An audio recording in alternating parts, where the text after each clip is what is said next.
Bismillahirrahmanirrahim. Allah memberi contoh kepada orang-orang kafir, imra'ata Nuhi wa imra'ata Lut. Kanata tahta abdaini min ibadina sholihaini. Tapi fakhonata huma falam yukhniya anhuma minallahi syai'a wa qila dkhulan nar ma'ad dakhilin. Itu contoh yang perempuan gagal. Tapi perempuan yang sukses padahal suaminya itu enggak benar. Ada juga contohnya wa imra'ata Fir'aun. Sehingga di Indonesia alhamdulillah barokahnya Rasulullah SAW. Contoh yang pertama itu hampir jarang terjadi. Yang suaminya soleh, perempuannya tidak solihah itu jarang. Tapi kalau yang lelakinya tidak soleh, perempuannya tetap solihah itu banyak. Jadi alhamdulillah itu barokahnya Rasulullah SAW. Jadi kebalik kalau di Indonesia malah suaminya nggak benar, istrinya itu benar solihah itu. Itu nggak benernya suami jenengan tuh cek sepele ini Fir'aun. Jadi di Quran itu cerita ada orang solihah itu istrinya Fir'aun, gak tanggung-tanggung, tapi termasuk legenda. Jadi intinya Quran itu sangat mengapresiasi kesalehannya orang perempuan sampai ada surat Nisa, ada surat Mumtahanah yang agak ekstrim ya surat Mujadilah ini. Ada yang baca Mujadilah, ada yang baca Mujadalah. Kalau Mujadilah berarti pakai isim fa'il, kalau Mujadalah pakai masdar. Nabi itu belum pernah dikalahkan sahabat. Tapi kalau sahabat perempuan itu komplain. Nabi kan ditanya, ya Rasulullah, saya ini didihar suami saya. Ya kalau sudah didihar ya kamu haram, nggak boleh kumpul dia. Yang benar ya Rasulullah, ini hukum Allah apa hukum jenengan? Puantah terus. Sampai Sayyidah Aisyah nggak terima. Kamu harus berhenti bantah Rasulullah. Ini Rasulullah jangan kamu bantah. Selagi hukum itu belum dicabut, jenengan tak laporna Allah. Kanjeng Nabi pun dilawan.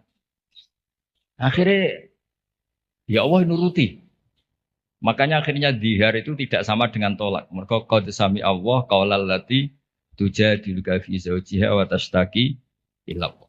Terus dalam sejarah itu derenganten hukum dirombak kecuali mergo dimune perempuan. Wae cara Pak Hasyim Muzadirian ora ono kiai goblok kecuali mergo disentak bojone. Terus saking tope niku dikomplain. Kanjeng Nabi niki Rasulullah dikomplain. Tapi komplainnya saya ini saged kula ijazahno jenengan. Terus pas dikomplain niku Nabi gak pati nurut. Terus perempuan ini pulang namanya Khawlah binti Sa'labah. Pulang sujud, ya Allah ini ketentuan Rasulullah berdasar hukum adat. Beliau juga gak ngakui kalau itu dari hukum Allah. Memang Nabi itu ada beberapa hukum yang Nabi sendiri kalau ditanya ada hukum fikih yang memang minallah ini nggak bisa diotak-atik. Ada hukum yang dijalankan Nabi karena yang berjalan baru demikian. Ini mah agak jelimet di usul fikih. Yang nggak menekuni saya mohon ini tidak jadi fitnah. Memang seperti itu. Jadi misalnya ada hukum-hukum yang kata dalam Islam itu kebaikan jahiliyah akan diteruskan dalam Islam dan keburukan jahiliyah akan dihentikan. Jadi kalau hukum jahiliyah itu bagus ya diteruskan. Makanya nikahul jahiliyah itu tidak ada yang dibatalkan oleh apa? Islam. Misalnya dua pasangan. Itu semua nikah kan zaman apa? Jahiliyah. Karena nikah itu bagus, ya Islam tidak perlu mentajdid lagi, memperbarui lagi. Nah, dihar itu zaman jahiliyah dianggap pantangan. Karena itu dianggap bagus, ya Islam menetapkan dihar itu mirip tolak. Tapi yang ini dikomplain sama Khawlah. Komplainnya nggak tanggung-tanggung, dia ke kamar, sholat sebanyak-banyak. Protes hukum ini, ya Allah tolong dibatalkan. Ini gue gara-gara kayak perhitungan ini gue, kayak bujune ini gue ganteng sugih. Jadi soal hasil kakean perhitungan. Tapi gak tanggung-tanggung, maturi langsung be pengiran, watastaki ilam. Spawahu yasma'u tahawurakuma. Jadi Nabi itu didebat. Nabi betul nanti, tamu lanang debat. Itu nanti. Jadi nak ono kiai kalah mbek bojo meneh tek kiai Kanjeng Nabi pun dilawan. Makanya itu masyhur cerita itu di surat Mujadilah atau Mujadalah. Jadi qaulal lati tujadiluka. Jadi kalau pakai isim fa'il fa huwa mujadilun berhubung muannas fa hiya mujadilatun. Masdarnya mujadalah. Ketika Umar radhiyallahu anhu jadi khalifah, ini Khawlah ini datang di tengah perjalanan yang panas dihentikan Umar. Itu diomongi kira-kira jam 11 sampai setengah 3 meh dhuwur kuntek. Sampai Umar pamit, "Mbah niki kula badhe dhuwurin. Wektune badhe telas." Pengawal Umar enggak terima, "Engkau Amiril Mukminin, kenapa berhenti karena orang tua ini?" Terus kata Sayyidina Umar, "Atadri manil ajus." Kamu tahu orang tua ini siapa? Ini Khawlah binti Sa'labah. Sami'aha Allah min fawqi sab'i samawat. Ini orang yang ketika protes didengar Allah dari langit 7. Ayasma'uha Allah wa la yasma'uha Umar. Allah aja mau mendengar, masa Umar tidak mau. Andai kan tidak ada sholat duhur, saya akan dengar sampai dia capek. Jadi sunnahnya kiai kalau istrinya ngomel tolong didengar sampai capek. Karena ijazahnya seperti itu. Tapi syarat perempuannya harus berkualitas kayak Khawlah binti Sa'labah. Jadi kalau protes itu pertama sujud dulu di kamar sampai Allah mendengar. Terus ini cerita-cerita perempuan. Jadi keliru lah kalau Islam kadang dituduh sebagai agama yang meminggirkan perempuan itu keliru sekali. Karena di Quran saja ada surat Nisa, nggak ada surat Rijal. Ada surat Mumtahanah, ada yang baca Mumtahinah juga. Ada syarat Mujadilah atau Mujadalah. Ini surat-surat jelas bintangnya ini perempuan. Ya, tapi kadang-kadang yang mau coba wamratuhu hammalatal hatab fi jidiyalah itu yang ini yang orang-orang gagal ini. Yang itu itu yang apes itu yang cerita-cerita. Kalau namung badai cerita sekedik peran perempuan yang paling luar biasa dan dicatat sejarah dan tidak akan dilupakan itu pengetahuan Khadijah Kubro, pengetahuan Sayyidah Khadijah tentang dalailun nubuwah, tentang bukti-bukti kenabian. Dados dalam banyak literatur perempuan itu dibahas beberapa kali di Quran. Sing paling masyhur tentu Maryam. Wonten Imro'atu Fir'aun. Nak sing diceritakno beling padahal bojone soleh niku nggih Imro'atu Nuh dan Imro'atu Lut. Tapi niku mboten usah diceritakno, mergo niku sing perempuan gagal niku. Terus tapi kalau badhe cerita sekedhik Sayyidah Khadijah niku garwani Rasulullah Shallallahu Alaihi Wasallam. Beliau itu sudah baca buku banyak. Di antara yang dibaca niku referensi sing di dokumen pamannya, namanya Warokoh bin Naufal. Niku semua alamat kenabian itu ada. Ini ku di antarane calon nabi. Calon nabi itu pasti akan diperlakukan khusus oleh alam. Gini ku tudzilluhul ghamamah tuti'us sahaib. Sehingga beliau nyuruh pembantunya namanya Maisarah. Maisarah itu nama lelaki. Kalau di Arab Maisarah itu nama apa? Lelaki. Itu dikan ngawal nabi perjalanan teng Syam. Terus semua kriteria kenabian itu ada pada diri Rasulullah Shallallahu Alaihi Wasallam. Singkat cerita akhirnya beliau yakin terus ngelamar. Terus riyen niku sing nglamar niku Khadijah. Lane Mbah Mun sering guyon niku alamate ulama iku warasatul anbiya niku kudune disenengi wong wedok aja seneng. Dadi disenengi iku gagah. Riyen Nabi Yusuf disenengi Zulaikha, Kanjeng Nabi disenengi Khadijah. Nak seneng sering kecewa. Singkat cerita setelah 15 tahun menikah karena Nabi umur 25, Sayyidah Khadijah umur 40. 15 tahun menanti niku mboten jelas mengarah ke calon nabi.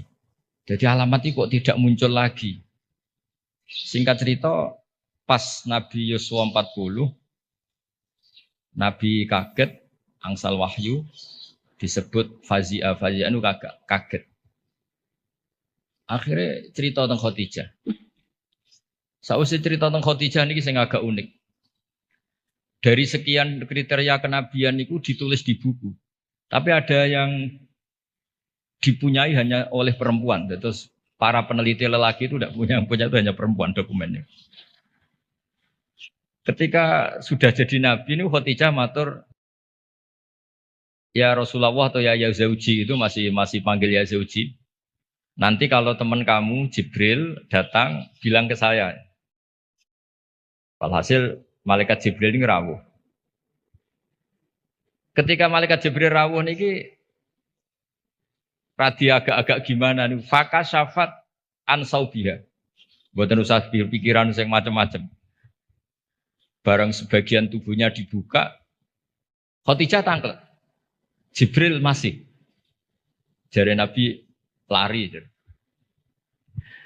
Terus ditutup malih, ditanya. Jibril ijek. Sekarang datang lagi. Ternyata di antara dokumen yang dipunyai Sayyidah Khadijah, kalau Muhammad ini nabi betul, maka malaikat itu cirinya kalau melihat aurat perempuan tuh lari. Makanya ini dokumen hanya khusus perempuan. Padahal Khadijah ini tidak tahu malaikat tidak tahu. Dan Nabi juga agak ngerti kalau posisinya dites. Jadi Nabi pas santai-santai mbek Khadijah bilang, engkau nak kancamu teko. Kalau istilahkan sohib hukum, kalau yang memberi wahyu kamu datang, bilang ke saya.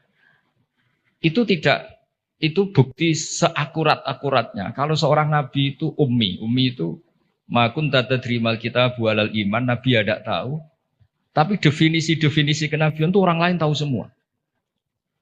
Maka kata para ulama, hampir semua ulama, andekan Tareh itu menulis awaluman amana mutlakon, itu yang menang Khadijah, bukan Abu Bakar. Jadi partai perempuan yang menang.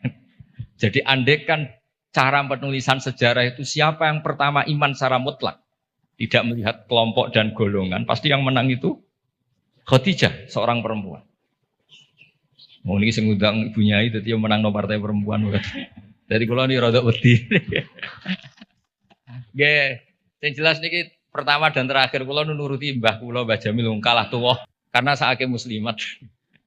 Saya itu diundang muslimat pusat beberapa kali dereng muni yo, ketoke kok ora ono sing luwih tuwa, dadi saged bali lho. Dadi dereng kula turuti hingga detik ini ketoke ora ono sing luwih tuwa dadi. Tapi nak diundang sepuh kan saged ngancam sithik-sithik. Kula sederenge diundang teng mriki ini diundang muslimat beberapa kali, tapi kula dereng muni yo ketoke kok kata sing nom dadi. Nggih mbah mun dereng sepuh, Mbah Jamil buyut mek kula boten mbah, cuma kok bahasa buyut boten pati lazim dadi wong niku dulure buyut kula boten mbah malih pun buyut. Kula tak cerita. Jadi awaluman amana mutlakon itu harusnya Khadijah. Karena pertama yang diceritani kalau seorang nabi adalah Muhammad, bahkan sebelum nikah. Niku piyambake nikahi Kanjeng Nabi berdasar itu calon nabi karena beliau lama sekali belajar mbek Waraqah bin Naufal. Nah ini yang bunyai-bunyai juga harus tetap membaca. Karena ini temanya tafaqquh fiddin. Jadi membaca itu penting sekali. Sampai pengetahuan Khadijah itu pengetahuannya itu melampaui batas umurnya. Beliau menikahi Kanjeng Nabi berdasar referensi itu. Ketika yakin kalau Nabi adalah seorang Nabi, punya cara sendiri. Sehingga terus kata ulama, ketoke kok ora sopan wong wedok kok nomor 1, terus ditareh itu diistilahkan awaluman amana minar rijal Abu Bakar, wa minan nisa Khadijah, wa minas sibyan Ali, wa minal mawali Zaid bin Harisah. Niku empon bahasa yang dipoles dengan kesopanan karena ketoke wong wedok kok nomor 1 kurang etis, terus partai minar rijal Abu Bakar, minan nisa Khadijah, minas sibyan itu Ali, minal mawali itu Zaid bin Harisah. Tapi andekan sejarah itu ditulis tanpa melihat golongan, tidak pakai kelompok lelaki, kelompok perempuan, kelompok anak-anak, pasti yang menang itu Khadijah. Jadi ini keunggulan perempuan. Tapi ada sisi lain yang mungkin ibu-ibu gak siap. Tafaqquh fiddin itu, Nabi itu istrinya banyak. Makanya benar Gus Yasin tadi, kalau tanya tugasnya punya apa, yang proteksi suaminya kayak gitu. Saya pernah baca di kitab Fathul Bari, kenapa Nabi itu istrinya banyak. Itu diantaranya itu karena perempuan tuh orang paling nekat menceritakan jeleknya suami. Jadi kalau Nabi itu istrinya banyak, kalau beliau tidak soleh betul, pasti konangan. Karena perempuan pasti gak canggung-canggung menceritakan jeleknya suami. Nah ternyata dari sekian yang pernah dinikahi Nabi, semuanya solihah, semuanya kenangannya baik. Jadi rano sing cerita Nabi nak bengi turu ngorok ini buat nanti. Aisyah yang paling cantik ini sering ngetes Nabi ini tidur di depannya. Ini Aisyah bukan Saudah, Aisyah. Ini ya Nabi tetap asik sholat. Padahal Aisyah itu istri paling cantik. Ketika Aisyah mengganggu tidur di depannya Nabi malah ngendikan dari ini ata'abbadu li rabbi, aku mbarno tak sholat. Sampai Sayyidah Aisyah ketika putus asa ngendikan fa'uqaddimu hawahu ala hawaya. Saya mengalahkan selera saya, mendahulukan selera beliau yang ingin sholat. Begitu juga Zainab, cantik. Itu ya punya wiridan-wiridan dari Nabi. Maimunah juga gitu. Nah itu andekan Nabi itu figur yang hanya soleh di luar, di dalam tidak soleh, pasti ini bocor. Siapa bisa nandingi perempuan? Mesti bocor. Tapi ternyata enggak. Makanya kata Ibnu Hajar al-Asqalani dalam kitab Fathul Bari itu adallu dalilin ala nubuwati Rasulillah Muhammad sallallahu alaihi wasallam adalah cerita para istrinya. Padahal mereka banyak, artinya banyak itu ya cemburu, ya macam-macam. Harusnya karena cemburu ini kan terus ceritanya ngawur. Ternyata enggak juga. Itu betapa solehnya Nabi sallallahu alaihi wasallam. Sampai dungo-dungo sing kados mara kuburan iku yo baru kayak cemburu. Terus Nabi wae teng Sayyidah Aisyah terus keluar. Pikiran Aisyah pasti ke istri yang lain ditututi. Terus jenengan gak ada mata-mata yo ono sanate. Jadi ditututi. Ditututi ternyata mboten pirsa Nabi kalau ditututi. Ternyata kalau malam niku nilii teng baki. Nilii teng baki assalamualaikum warahmatullahi mukminin wa inna insyaallah bikum lahiqun. Niku riwayat Sayyidah Aisyah berdasar cemburu. Gara-gara buntuti ini akhirnya riwayat. Oh ternyata bojoku nak dalu itu penggaweane moro kuburan. Terus begitu juga cerita-cerita yang lain. Belum masalah hukum. Dulu hukum itu tidak diketahui kalau tidak barokahnya perempuan-perempuan itu. Ada sahabat tuh agak usil. Gimana hukumnya mencium istri ketika Ramadan? Batal enggak ya? Sing ditakoki adalah jenis-jenis yang kayak Nabi itu ya ketoknya serah nopo wis cara ngempet iku kuat lah. Tanya Maimunah, apalagi Saudah. Kata Maimunah, kalau ke saya kayaknya enggak. Yang potensi ya itu tanya ke Aisyah. Karena Aisyah ini paling cantik, paling muda. Akhirnya tanya. Dan dijawab oleh Aisyah, qabbalani Rasulullah wa waso'im. Nabi itu kalau puasa ya kadang mencium saya, Nabi tetap puasa. Akhirnya jadi fikih, Qublatu zauji li zauja itu tidak batal. Menciumnya suami ke istri itu asal mencium saja itu tidak batal. Jadi dokumentasi hukum fikhiyah itu semuanya itu terutama yang masail perempuan itu barokahnya perempuan-perempuan istrinya Nabi. Tadi benar yang dikatakan Gus Yassin, dokumentasi itu hanya ada di istri-istri Nabi. Makanya kata Ibnu Hajar al-Asqalani, andai kan tidak ada istrinya Nabi, maka dalailun nubuwah, kesolehan orang di rumah itu kan ukuran. Misalnya di luar kiai-kiai kadang ngetokno waroi zuhud, barang ning omah muangan tuh haduk. Jebule gayane mangan sithik ku mau jaim jaga imet tok. Ning jaba kadang-kadang maca ala kiai, serwapi juban, serbanan, ning omah wis karo kantok ngalor itu. Nabi itu ndak, meskipun di rumah itu ya priayi. Karena Nabi itu istighya'nya minallah, jadi merasa enggak nyaman itu dengan Allah. Jadi beliau itu tetap sopan ketika di rumah. Di luar ya sholat, di rumah ya sholat, di luar ya ingat Allah, di dalam rumah ingat. Itu Nabi kalau mau sholat, itu senangnya bukan main. Itu yang cerita ya istrinya. Jadi Nabi itu kalau banyak masalah, itu keluar masuk, nggak tenang. Corong jauh nggak jenuh. Itu ketika ada adzan Nabi alhamdulillah, arifna ya Bilal. Alhamdulillah waktu sholat sudah masuk, arifna ya Bilal. Ayo cepat Bilal datang ke sini, saya ingin istirahat. Itu istrinya tahu bahwa Nabi itu hiburannya tidak dengan istri-istrinya, tapi dengan sholat. Oh istrinya sampean tetap nggak tahu kalau suaminya gitu, pasti tidak tahu karena tidak ada buktinya. Itu Nabi itu kalau belum sholat tuh keluar masuk. Tapi ketika waktu sholat terus arifna ya Bilal, ayo aku kasih istirahat Bilal. Tuh kalau kamu sholat tuh senangnya bukan main. Makanya ngendikan wa qurratu aini fisol. Dan itu kesaksian seorang perempuan. Itu nggak mungkin nggak benar itu karena tadi sekali nggak benar. Digeger. Torong Jawa dikeranyam kira-kira gitu. Jadi ini cerita-cerita unik yang mungkin harus dikaji ya karena ini disebut tafaqquh fiddin. Tapi kalau matur nuwun sangat memang yang terakhir kalau pesan tadi ibu itu madrasah pertama. Sehingga saya sendiri bisa gini dia barokahnya ibu. Semua orang lah punya di daerah kami apalagi di daerah punya ibunya ini ada Mbak Jamil, ada semuanya lah. Ada Neng Ulfa, kenangan kita ngaji ya sama ibu. Pasti mulai kecil tuh sama ibu. Anak saya bisa baca Quran tuh ya karena istri saya. Karena suang lanang bener Gus Yassin tadi. Fasul Masail jelimet-jelimet, anak irungi salib batak radi ulang. Jadi Fasul Masail gimana hukumnya sholat di Amerika. Puasa di Amerika yang siangnya kadang 19 jam.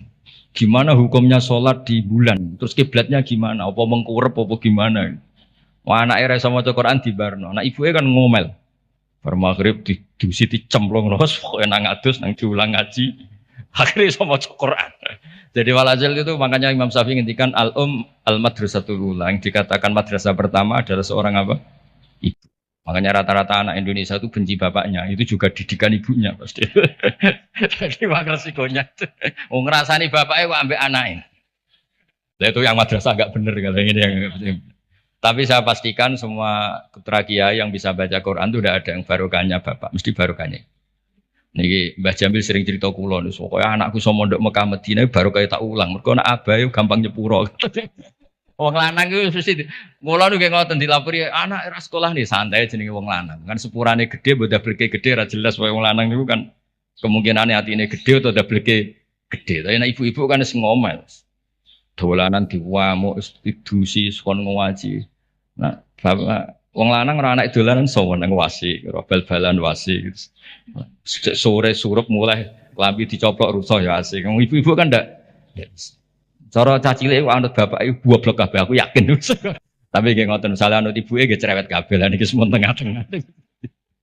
Tapi yang jelas Quran itu fair ya. Jadi cerita Imro'atan Nuh wa Imro'atan Lut. Tapi juga cerita Imro'atu Fir'aun. Artinya perempuan itu punya sejarah diasuh orang soleh nyuwun sewu gagal meskipun itu jumlahnya tidak banyak. Tapi juga punya sejarah diasuh orang nggak benar jadi perempuan yang luar biasa. Makanya kalau suwun tafaqquh fid din utamanya ya mengkaji Quran lah. Karena Quran itu lengkap-lengkapnya kitab buah. Belum ada kitab suci mulai Zabur, Taurat, Injil selengkap apa? Al-Quran. Jadi kita tidak perlu berpikir kitab suci yang lain karena kita tidak tahu itu muharraf apa enggak. Karena kita Islam, soal yang pengikut yang lain gimana? Tapi ini cerita sampai halal gini ya diceritakan Quran. Cerita wanita yang nyuwun sewu gagal padahal suaminya soleh, yaitu Imro'atan Nuh sama Imro'at apa? Lut. Tapi juga cerita perempuan tangguh, padahal suaminya ini enggak soleh. Bahkan enggak soleh kelas atas. Fir'aun. Buatan terima togel, buatan terima dadu, buatan terima narkoba. Ini ngaku pangeran. Niki sinten? Ewa semono niku nggih bojo solihah. Solihah standar dunia dan akhirat, buatan solihah standar organisasi. Niki solihah legal formal dunia akhirat Allah sing ngakuin. Ini kan luar biasa. Terus yang terakhir kalau cerita kersane untuk Barokah Asma binti Abi Bakar. Niku Nabi mau hijrah, andai kan nggak melibatkan perempuan itu tidak bisa. Karena Nabi ini hijrah itu kan sembunyi-sembunyi. Beliau itu sebagai manusia itu butuh makanan. Kalau dikirimkan lelaki itu dicurigai. Ini Asma pura-pura corong Jawa itu angon onto, yang onto ini empun perah, jenis yang susunya banyak. Karena di Arab itu onta itu otomatis juga sumber minuman bergizi. Niku pura-pura angon. Ternyata angonnya itu di kawasan yang dipakai sembunyi Kanjeng Nabi dan siapa? Abu Bakar. Dan jenis wong wedok bener Gus Yasin tadi. Iku abah mangan ta ora, Kanjeng Nabi mangan ta ora. Dadi yo nggawa bekal, digaono daharan, digaono roti macam-macam. Terakhir badhe hijrah ketika bekal ini enggak bisa dibawa Nabi dan Abu Bakar, akhirnya dia ini kepikiran, ini bisanya dibawa unta kalau ditali, dicancang ditali. Diikat.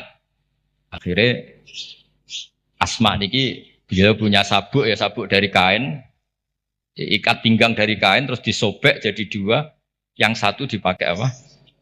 Mengikat darahnya Nabi teng unta supaya nanti jadi bekal di jalan. Makanya Asma punya gelar Dzatin Nitaqon. Yang disebut Dzatin Nitaq. Perempuan yang bersejarah dalam hijrahnya Rasulullah Shallallahu Alaihi Wasallam. Itu luar biasa. Jadi Nabi di goa sembunyi itu yang nganterin makanan tuh Asma. Karena nggak dicurigai, karena dia perempuan. Soro pikiran orang Arab, orang wedok bisa apa? Itu perempuan bisa apa? Ternyata yang ngatur makanan, ngatur perjalanan hijrah termasuk bekal ini semuanya Asma binti sinten Abi Bakar. Jadi tafaqquh fiddin saya mohon ibunya itu Pak Yainya juga cerita lah heroiknya perempuan-perempuan yang luar biasa. Cerita heroik tapi yang ikhlas, jangan cerita heroik ben sing wedok heroik terus sing lanang kongkang-kongkang rokokan. Kadang-kadang kiai nggih ngoten. Gerbunya ini sergem mulang kiai ini biasanya menjago kan ya berkebunnya. Makanya di Indonesia banyak pondok yang pondok putrinya hidup, pondok cowoknya enggak hidup karena kiainya santai, bunyinya sing waras. Jadi ribet ya. Jadi memang wong lanang itu gitu. Kalau sing wedok tenanan, sing lanang itu sing santai. Jadi memang hidup itu tidak pernah sempurna, tapi bagus lah. Gak sempurna itu ya bagus karena jadi tawadhu, terus walhasil kalau cerita betapa perempuan itu dihormati di Quran. Dan itu detail. Allah kalau cerita perempuan itu detail. Mulai ceritanya tadi detail sekali. Makanya kalau belajar Musnad Ahmad itu diantaranya ada cerita Nisaul Ansor. Jadi ada beberapa juz yang memang hanya cerita tentang perempuan. Mulai komplainnya, misalnya rijalul la tulhim tijarah itu komplain. Ya Rasulullah, dosanya perempuan apa? Kenapa tidak pernah didiskusikan oleh Quran? Quran itu fihi rijalu itu buna ya tatahharu. Akhirnya dia dituruti mbek pangeran ana innal muslimina wal muslimat wal mu'minina. Jadi komplain. Kalau enggak masuk itu ya komplain.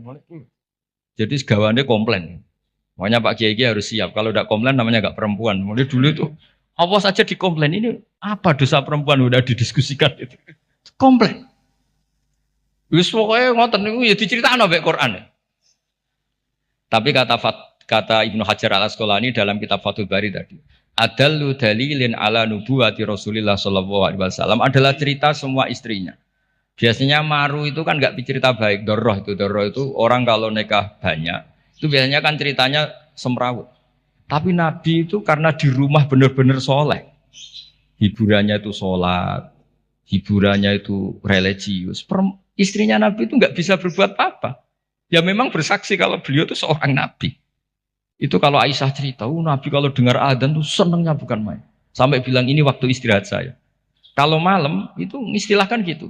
Dari ini ata'abbadu li rabbi, aku barno, aku tak sholat. Itu kalau sholat ya malam sampai pagi. Dan itu ketika di Aisyah bukan di Saudah. Kalau di Saudah mungkin para papa. Ya semanjan Saudah, ya mesti wae sholat ditinggal. Ini di cerita ini cerita Sayyidah Aisyah. Banyak kiai istrinya tidak tanci saja gak tahajud. Tapi nak bojone ayu malah ora tau tahajud kan. Ini Sayyidah siapa? Aisyah. Zainab juga gitu. Setelah Rasulullah intaqala ila rafiqil a'la, setelah Rasulullah itu kapundhut. Bahasa hadisnya intaqala ila rafiqil a'la. Niku Sayyidah Zainab tuh kalau wiridan di masjid tuh sampai kayak apa? Alasannya ya kenangannya sama Nabi. Beliau kerja jadi penenun, dijual, terus disodakohkan. Itu ketika ditanya, kenapa kamu suka sodakoh? Kata Nabi, yang paling cepat nyusul saya itu, yang paling sering apa? Sodakoh. Jadi semua, itu andaikan Nabi jadi figur yang nggak benar di dalam, itu pasti kenangan itu nggak terungkap.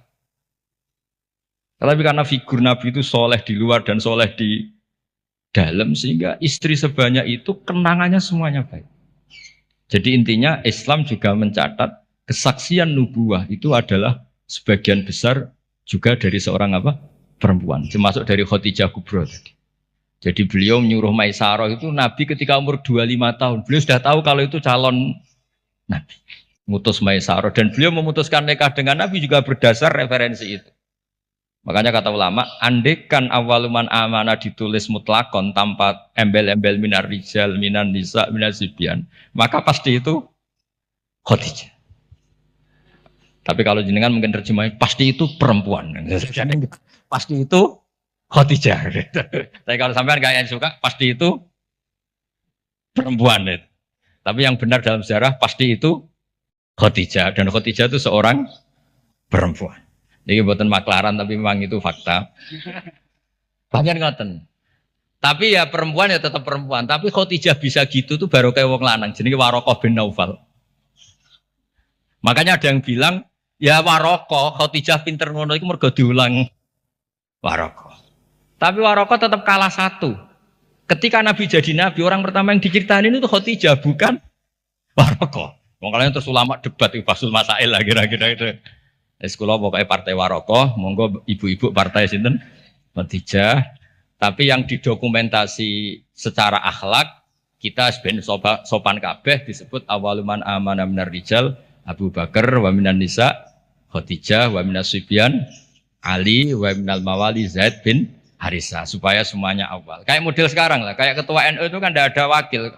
Soalnya kayak sepuh kok wakil gak ngergani kan ketua. Itu juga bagian dari adab. Kan gak etis kan misalnya ketuanya siapa terus wakilnya ternyata ki alim sepuh, wakilnya alim kok wakil, sepuh kok wakil. Sekarang di struktur organisasi kan semuanya kan ketua. Jadi kayak ya di PBNU, di PP, ya semuanya modelnya gitu. Itu termasuk terinspirasi tadi untuk mengukur awaluman amanah supaya semuanya awal disebut awaluman amanah apa? Minar rijal, terus Abu Bakar wa minan Isa, terus wa minas Sibyan, terus wa minal mawar.